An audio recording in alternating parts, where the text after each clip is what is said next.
Captain Marcus Chen stood on the bridge of the Starship constellation. He looked through the large windows at the empty space where Earth should have been visible. For 251 years, nobody had heard anything from humanity's home planet. Earth had gone completely silent, and nobody knew why. Marcus was 53 years old and had spent most of his life in space. His dark hair was starting to turn gray at the edges. He had been born on Mars colony, like many humans now living among the stars. He had never seen Earth with his own eyes, only in old pictures and videos from before the silence began. Emma Rodriguez walked up to him with a datapad in her hands. She was his second in command and one of the best officers in the human colonial fleet. Her brown eyes looked worried as she showed him the latest readings. "Still nothing, Captain," she said. "The barriers around Earth's solar system remain completely solid. Our probes can't get through. Our messages bounce back. It's like there's an invisible wall around the entire system." Marcus nodded and took the datapad from her. He had seen these reports many times before. Every month, they sent new probes. Every month, they tried new frequencies for their messages. Every month, they failed. The quantum barriers that surrounded Sol system were unlike anything else in the galaxy. "How are the crew handling it?" Marcus asked. "They're disappointed but not surprised," Emma replied. "We all knew this mission would probably fail like all the others." The Constellation was the newest ship in the colonial fleet. It had the most advanced sensors and communication equipment available. The Galactic Assembly, the organization that governed relations between different alien species, had even provided some of their technology to help. But nothing worked against those barriers. Marcus walked to his command chair and sat down. Around him, the bridge crew worked at their stations. They were all human, descendants of the people who had left Earth before the silence. Now they lived on dozens of worlds across the galaxy, working and trading with alien species. Dr. Nathan Foster entered the bridge. He was an older man with white hair and kind blue eyes. As the ship's chief scientist, he had studied the Earth situation for over 30 years. He believed that Earth had developed the barriers on purpose, but he couldn't explain why. "Captain, I've been reviewing the historical records again," Nathan said. "The silence began exactly 251 years ago tomorrow. One day, Earth was talking to all its colonies. The next day, complete silence, and those barriers appeared. Any new theories?" Marcus asked. Nathan shook his head. "The same questions remain. Did something attack Earth? Did they build the barriers for protection? Or did they choose to isolate themselves? We have no answers." Marcus thought about the billions of people who might still be living on Earth. Were they alive? Had they developed new technology? Did they even remember their colonies among the stars? These questions haunted every human in space. The colonial humans had done well without Earth. They had joined the Galactic Assembly as full members. They had established peaceful relations with the Altar, the Quantum, and dozen other alien races. Human traders were respected throughout known space. Human scientists contributed to galactic knowledge. Human diplomats helped prevent wars. But the mystery of Earth remained. It was like having a missing piece in their history. The older generation still remembered stories from their grandparents about blue skies and green forests.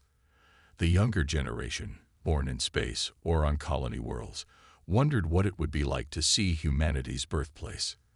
"Continue standard observation protocols," Marcus ordered. "Maybe tomorrow will be different." Emma and Nathan exchanged glances. They knew he said this every day.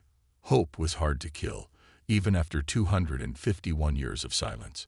As the Constellation continued its patrol around the Sol system's barriers, its crew went about their duties. They watched and waited, as humans had done for generations, wondering if Earth would ever speak again. Lisa Martinez sat at her communication station at Omega 7, the largest human monitoring facility in the galaxy. She had been working the night shift for 3 years, watching screens that showed nothing but static from Earth's direction. Tonight felt different somehow, though she couldn't explain why. The space station floated in the Centauri system, far from the barriers around Earth. It was a massive structure with powerful sensors that could detect signals from across the galaxy. Lisa was one of 50 communication specialists who worked there, all hoping to catch any sign from humanity's lost homeworld.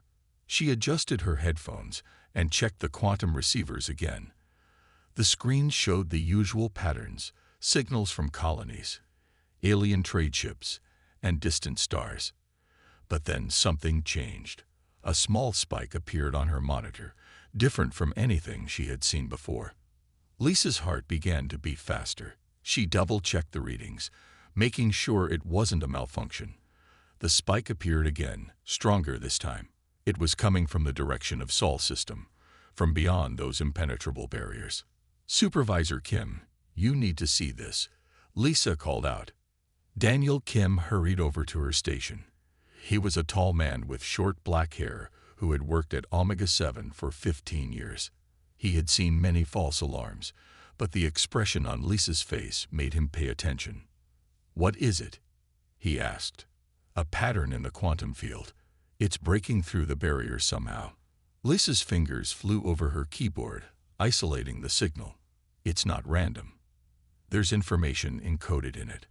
More people gathered around Lisa's station. The night shift supervisor called the station director, who was sleeping in his quarters.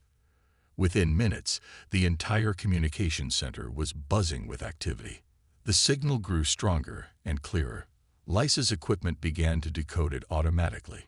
Letters appeared on her screen, forming words that made everyone hold their breath. "The children of Earth are ready to return." For a moment, nobody spoke. Then everyone started talking at once. Daniel immediately sent an emergency message to Admiral Jackson Wood, the commander of the human colonial fleet. Similar messages went out to the Galactic Assembly and all human colonies. Within hours, Admiral Wood arrived at Omega-7 in his flagship, the Phoenix. He was a strong-looking man in his 60s with silver hair and sharp gray eyes. He had been preparing for this moment his entire career. "Show me everything," he ordered. Lisa replayed the signal and showed him the analysis. The message repeated every 10 minutes, always the same words. As they watched, the quantum barriers around Sol system began to fluctuate. Sensors detected openings forming in what had been a solid wall for 251 years. "It's an invitation," Admiral Wood said. "They're letting us come home." He immediately ordered the colonial fleet to prepare for departure. 12 warships, 5 science vessels, and 3 diplomatic cruisers would make the journey. It would take them weeks to reach Earth using hyperlane travel, but they had to try. The news spread across human space within hours. On every colony world, people stopped what they were doing to watch the broadcasts. Some cried with joy. Others felt afraid. Everyone wondered what they would find when they reached Earth. Captain Marcus Chen received the orders while still patrolling the barriers. The Constellation would join the fleet heading to Earth. His crew cheered when they heard the news. Emma Rodriguez had tears in her eyes. Even Dr. Nathan Foster seemed younger, filled with new energy. "After all these years," Nathan said, "we're finally going to get answers." As the human fleet assembled, alien observers watched with interest. The Altair Grand Council sent their own ships to monitor the situation. The Quantum Collective prepared their sensors to record whatever happened. The entire galaxy held its breath. Lisa Martinez continued monitoring the signal at Omega-7. She was the first person to hear Earth's voice in 251 years. As she watched the fleet prepare to depart, she wondered what other surprises Earth might have waiting for them. The silence had been broken, but the real mystery was just beginning. The human fleet emerged from hyperspace at the edge of Sol system. Admiral Wood stood on the bridge of the Phoenix, watching as the barriers that had blocked Earth for so long finally opened before them. What they saw made everyone gasp in amazement. Earth was not the blue and green world from the old pictures. Massive rings of metal circled the planet like giant halos. Space elevators reached from the surface up into orbit, their cables shining in the sunlight. Thousands of structures floated in perfect formation around the world, connected by streams of light. "My God," Emma Rodriguez whispered from the Constellation's bridge. What have they built? The scanner showed incredible energy readings. Earth was producing more power than entire star systems. The technology was beyond anything the colonies or the Galactic Assembly possessed. The planet itself seemed to pulse with life and light. A large ship approached the colonial fleet. It was smooth and silver, with no visible weapons or engines. It moved through space as if the laws of physics didn't apply to it. The ship stopped exactly 1 kilometer from the Phoenix. "Admiral Wood, we are receiving a transmission," the communication officer reported. A hologram appeared on the bridge. A woman stood before them, but she was unlike any human they had seen. Her skin had a faint silver sheen. Her eyes held depths of knowledge that seemed impossible for someone who looked so young. She wore simple white clothing that seemed to be made of light itself. "Welcome home, children of Earth," she said. Her voice was warm, but carried strange harmonics. "I am Ambassador Claire Phillips of the Terran Consensus. We have been waiting for you." Admiral Wood stepped forward. "I am Admiral Jackson Wood of the Colonial Fleet. We have so many questions." Claire smiled. "Of course you do. Please, follow our ship to Earth Orbital Station 1. Representatives from all your vessels are invited to meet with us. We have much to discuss." The silver ship turned and glided toward one of the massive orbital structures. The colonial fleet followed slowly, their sensors trying to understand the technology around them. Every reading was off the charts. The very space around Earth seemed different, charged with unknown energies. Marcus Chen led a small group from the constellation to the meeting. Dr. Foster came with him, along with Emma and 2 other officers. They took a shuttle to the orbital station, passing through an energy field that scanned them completely. The inside of the station was even more amazing than the outside. The walls seemed to be made of liquid crystal that showed images of stars and galaxies. Gravity felt lighter but more stable than artificial gravity on their ships. The air smelled fresh, like a forest after rain. They entered a large room where dozens of Terrans waited. All of them had the same silver sheen to their skin and the same depth in their eyes. Some looked young, others old, but age seemed different here. They moved with perfect grace, as if they were dancing with the universe itself. Claire Phillips stood at the center of the group. "Welcome," she said again. "Please, sit. We have prepared refreshments that your bodies can process safely." The colonial humans sat at a table that formed itself from the floor. Drinks appeared without anyone bringing them. The liquid tasted like water, but left them feeling more alert and energized. "I'm sure you want to know what happened," Claire began. "Why Earth went silent. Why we isolated ourselves. The simple answer is that we needed time to become what we are now." "And what are you now?" Admiral Wood asked. "We are still human," Claire replied. "But we have evolved.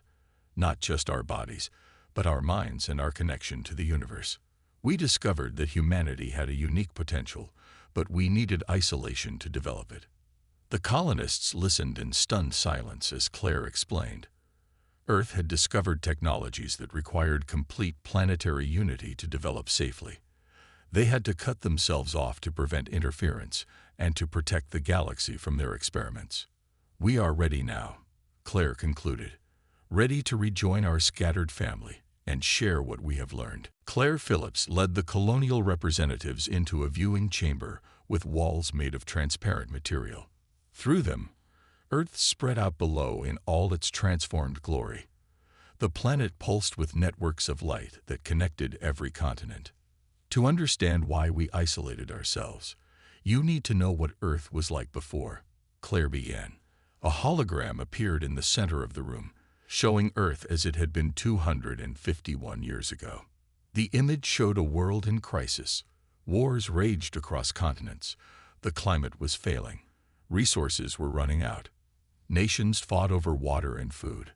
The rich lived in protected cities while the poor struggled to survive. It was not the paradise the colonists had imagined.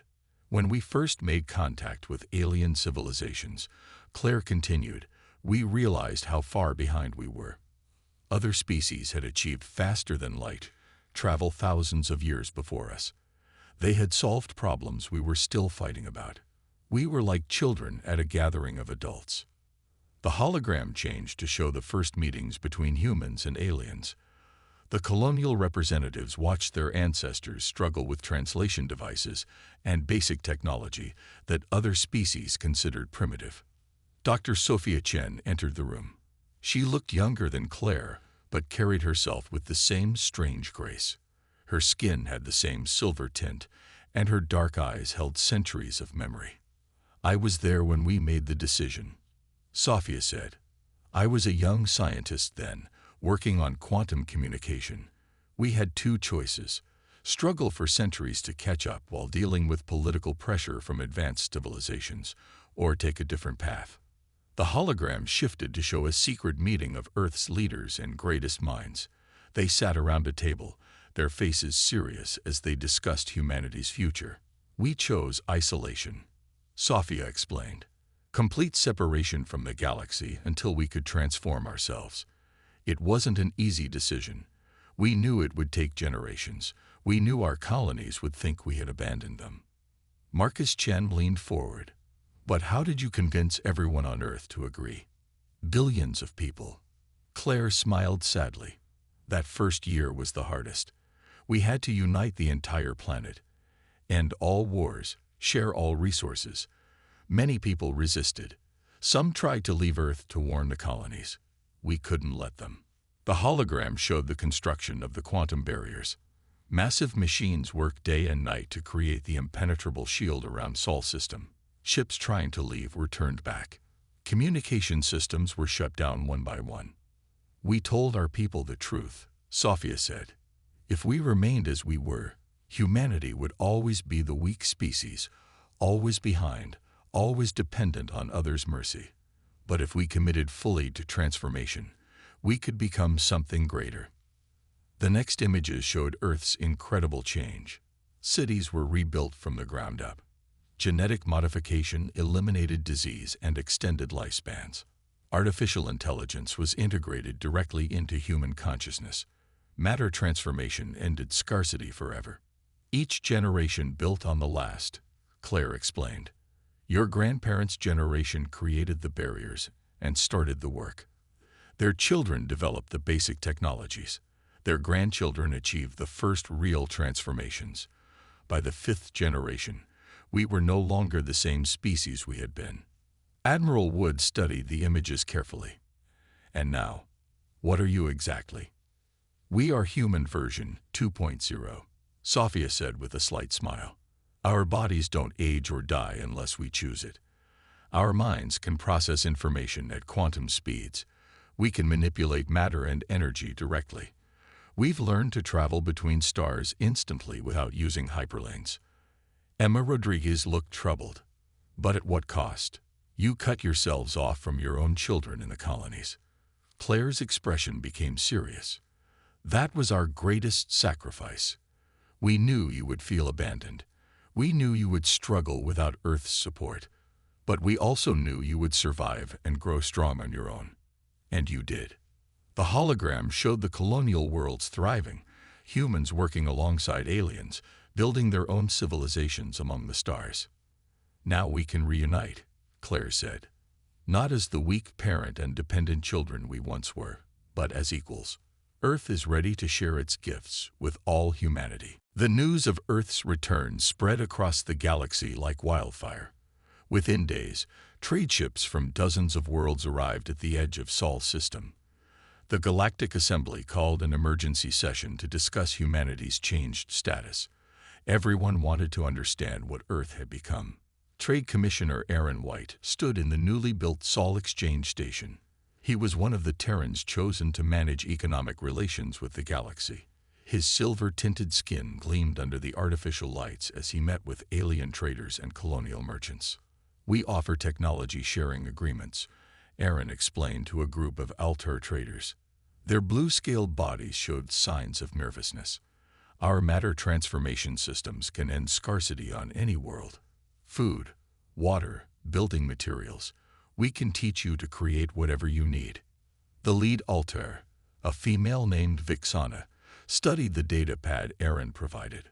Her large eyes widened at the specifications.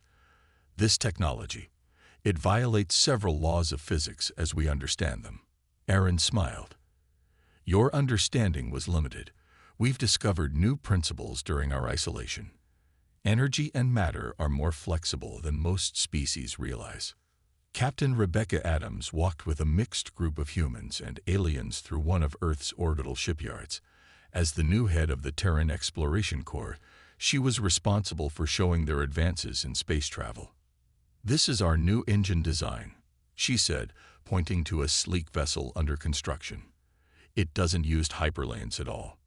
Instead, it folds space-time directly, allowing instant travel between any 2 points in the galaxy. A quantum collective representative floated nearby, its crystalline form pulsing with interest. Such technology would revolutionize galactic travel. Journey times would drop from months to seconds. Exactly, Rebecca agreed. We're willing to share this knowledge, but gradually. The galaxy needs time to adapt to these changes. Meanwhile, on Earth's surface, colonial humans walked through the transformed cities for the first time. Everything was different yet somehow familiar. Buildings grew from the ground like living things. Transportation pods moved through the air without any visible support. Parks and gardens were integrated into every structure. Dr. Foster stood in what used to be New York City, though it bore no resemblance to the old photographs. Trees with luminescent leaves lined streets made of a material that cleaned the air as people walked on it. The sky was cleaner than any colonial world he had visited. How do you power all this?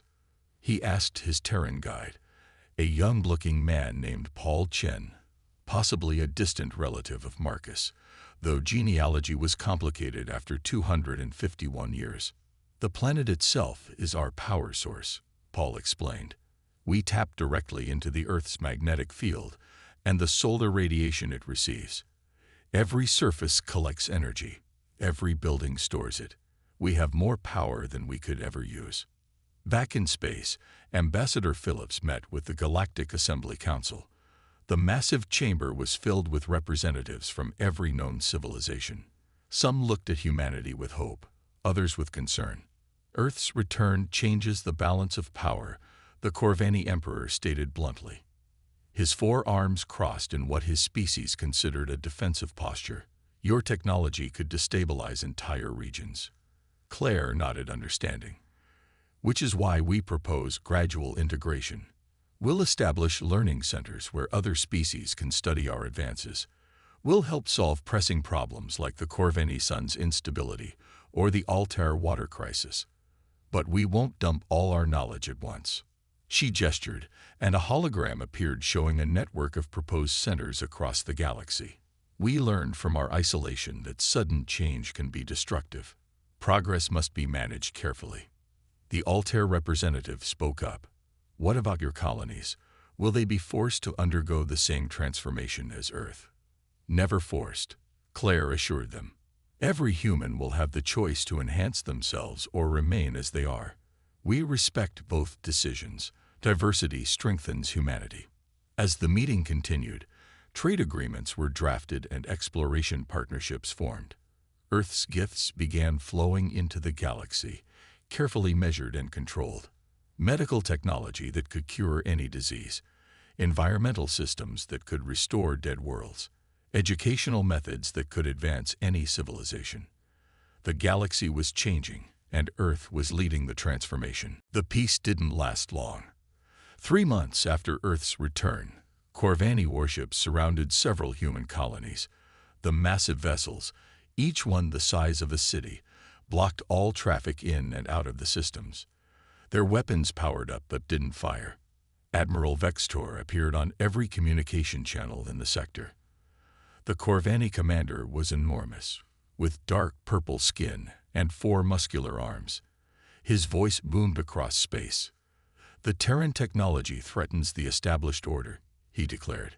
The Corvani Empire has maintained peace in this galaxy for 2,000 years. We will not allow Earth to destroy that balance.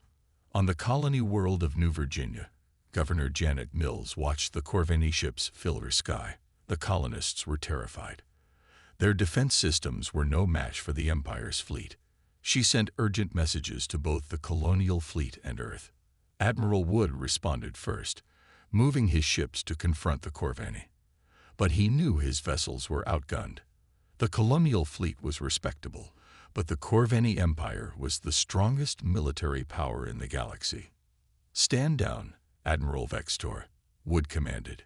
"These are peaceful colonies. They have no Terran technology." "That will change," Vextor replied. "Earth plans to share their advances with all humans. We cannot allow such power to spread unchecked." On Earth, the Terran leadership gathered in the Global Council chamber.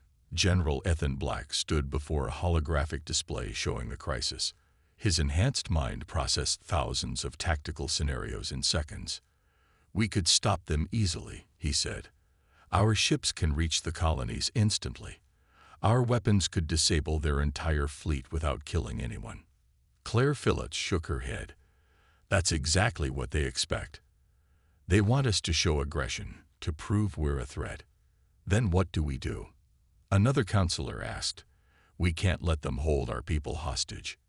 Dr. Foster, who had been studying on Earth, offered a solution.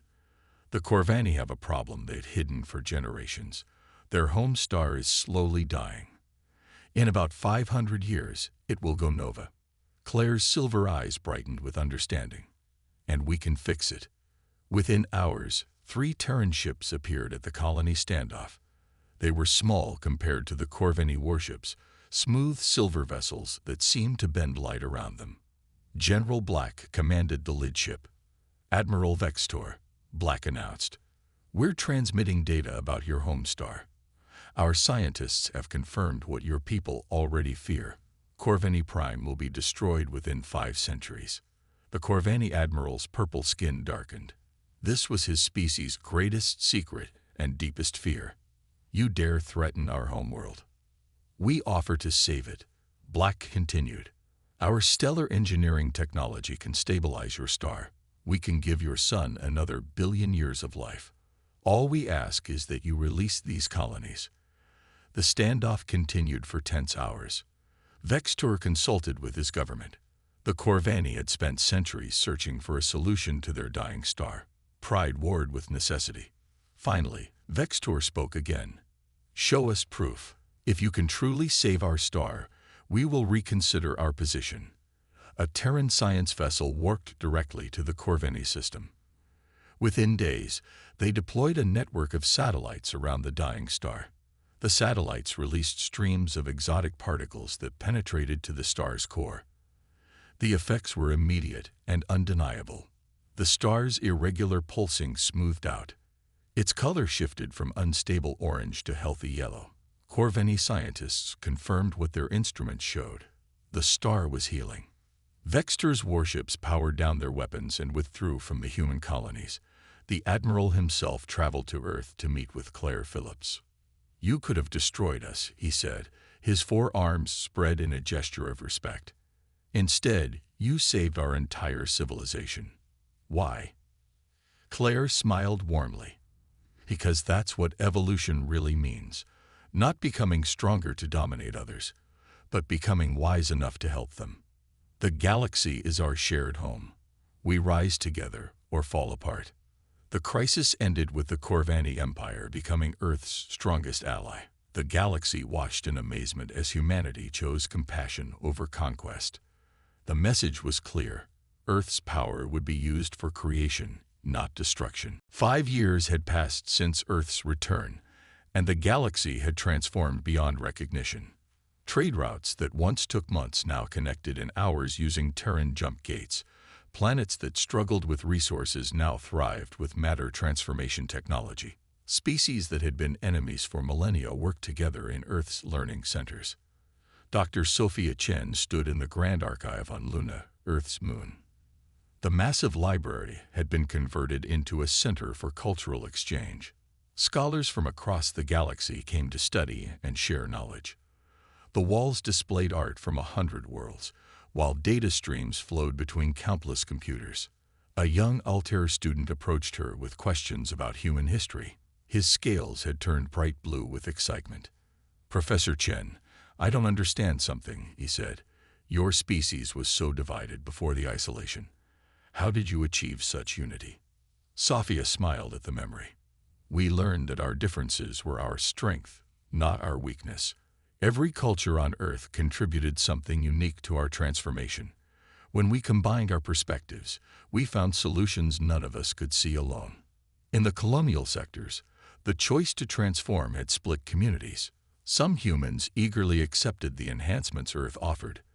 They gained the silver-tinted skin, the expanded mental abilities, and the extended lifespans.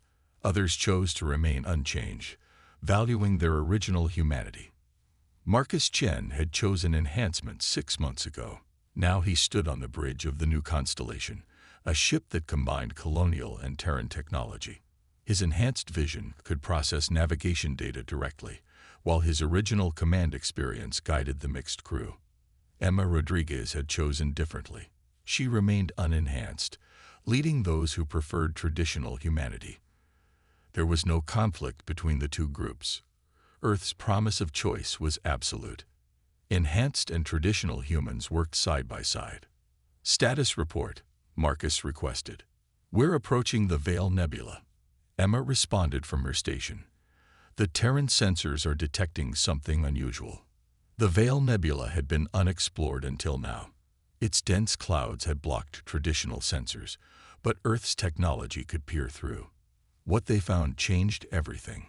Signs of an ancient civilization, far older than any known species.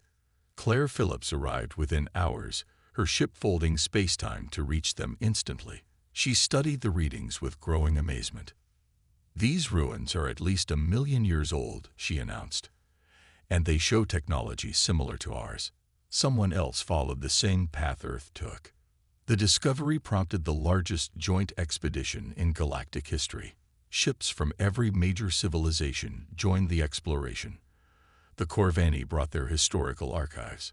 The Quantum Collective contributed their mathematical models. The Altair provided their linguistic expertise. What they found in the nebula was staggering. An entire civilization had isolated itself, transformed, and then vanished. Their technology was even more advanced than Earth's, but something had gone wrong. Dr. Foster, now enhanced but still driven by scientific curiosity, decoded their final messages. "They lost their connection to others," he explained. "In their pursuit of perfection, they forgot the importance of diversity. They became so unified that they lost individual creativity." The warning was clear. Earth's path was powerful but dangerous. Too much transformation could erase what made humanity special. Claire addressed the assembled representatives. "This is why we integrate slowly, why we preserve choice, why we maintain connections with all species. Evolution without wisdom leads to extinction." The discovery led to new policies. Earth established the Diversity Protocol, ensuring that human enhancement would never be mandatory. They created exchange programs where Terrans lived among unchanged humans and aliens, maintaining their connection to broader perspectives. Art flourished as enhanced and traditional humans collaborated. Science advanced through the combination of Terran technology and colonial innovation. The galaxy became a tapestry of different approaches to existence, all strengthened by their interactions. Young people from every species came to study on Earth, while Terrans explored the furthest reaches of space. The transformation that began with isolation now celebrated connection. Earth had returned not to dominate, but to participate in the galaxy's shared future. The stars themselves seemed brighter, filled with the promise of infinite diversity in infinite combinations. 10 years had passed since Earth broke its silence. Ambassador Claire Phillips stood on the observation deck of New Geneva Station, the largest spaceport ever built. Through the transparent walls, she watched ships from across the galaxy dock and depart. Humans, both enhanced and traditional, worked alongside dozens of alien species. The station represented everything Earth had hoped to achieve. Trade flowed freely. Knowledge was shared openly. Cultures mixed and learned from each other. The galaxy had entered a new age of prosperity and cooperation. Fleet Admiral Marcus Chen entered the observation deck. His enhanced abilities had served him well in his new role, coordinating humanity's expanding presence in space. Beside him walked Emma Rodriguez, now a senior diplomat for the traditional human colonies. "The latest reports are remarkable," Marcus said. "The Altair have successfully terraformed their third dead world using our technology. The Corvani have established peaceful contact with species in the neighboring galaxy. Even the isolationist Zeth have opened their borders." Claire nodded with satisfaction. "And humanity?" "Thriving," Emma replied. "We have colonies in distant galaxies now. Some fully enhanced, some traditional, most a mixture of both. The choice system works perfectly." Through the window, they could see Earth itself, still circled by its rings of light. The planet had become a symbol of transformation and hope. Millions came to visit, to learn, to find their own paths forward. Dr. Foster, now over 80 but looking decades younger thanks to his enhancements, joined them. "We've made another breakthrough," he announced. "Communication with extra-dimensional beings. They've been watching our progress." This was the next frontier. Earth's technology had opened doors to realities beyond normal space. The beings they contacted were ancient, existing in ways humans could barely understand. But they were peaceful and curious about humanity's unique journey. "They say we're unusual," Foster explained. "Most species that achieve our level of technology lose their individual identity. We kept ours while still unifying. It's apparently quite rare in the multiverse." A celebration was beginning in the station's main plaza. Today marked the 10th anniversary of Earth's return. Representatives from every known civilization had gathered. Music from 100 worlds filled the air. Foods that had never existed before Earth's matter transformation technology were shared freely. Claire walked among the crowd, greeting old friends and new allies. She stopped at a group of human children, some with silver-tinted skin, others without. They played together without any awareness that they were different versions of humanity. "This is what success looks like," she said to herself. Captain Rebecca Adams approached with news from the exploration fleet. "We found something incredible in the Andromeda Galaxy. A network of habitable worlds, all empty, as if prepared for colonization. The infrastructure is there, but no inhabitants." "Another mystery," Claire mused.